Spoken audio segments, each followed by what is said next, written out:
इसीलिए कहते हैं कि आप कितना बड़ा स्टार हैं वो मैटर तब करेगा जब आप स्टारडम को बनाए रखने के लिए वैसा काम करेंगे। आज मनी महराज ने अच्छे अच्छे सुपरस्टारों को पीछे छोड़ना स्टार्ट कर दिया है, ये आपको मानना पड़ेगा।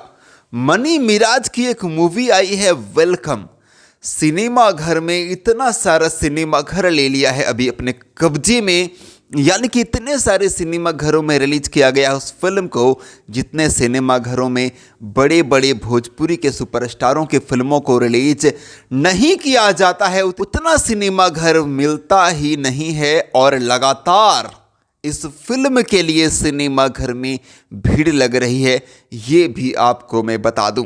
और इसी मूवी का एक गाना है अचरे से बांधल दिल बंधले रहे द, उस गाना का तो इतना बवाल जलवा है, इतना बवाल मचा रखा है कि इंस्टाग्राम के रील पर नंबर 1 पे, यानी कि पूरे हिंदुस्तान में सबको नीचे धकेल के नंबर 1 पे खड़ा हो गया है।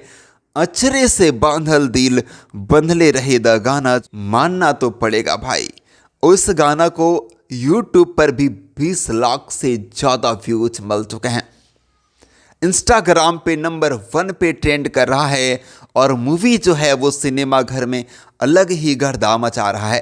अचरे से बांधल दिल बंधले रहे दा गाना जो है वो त्रिमूर्ति म्यूजिक वर्ल्ड चैनल पर रिलीज किया गया है। इस गाना को चांद जी और कल्पना पटवारी ने गा रखा है। एक्टर है मनी महराज वीडियो में और एक्ट्रेस है वन्नू द ग्रेट। इतना कमाल का गाना, इतना कमाल का वीडियो। हालांकि इस गाना की तारीफ मैं पहले भी एक बार कर चुका हूं और गाना ऐसा है कि बार बार तारीफ करने पर मजबूर हो जा रहा हूं। और इसका कारनामा देखिए, ऐसा ऐसा कारनामा कर रहा है कि बोलना तो पड़ेगा, तारीफें तो करनी पड़ेंगी। सो ये है एक बवाल अपडेट। आपने सुना क्या? अचरे से बांधल दिल बंधले रहेदा, नहीं सुना है तो जाकर सुनिए। और हाँ, इस गाना का लिंक आपको इस वीडियो के डिस्क्रिप्शन में मिल जाएगा, आप डायरेक्ट वहां पर जाकर के क्लिक करके देख सकते हैं। सो अपडेट था, मैं महेश पांडे, आप लोग देख रहे थे भोजीवुड एंटरटेनमेंट। Thank you.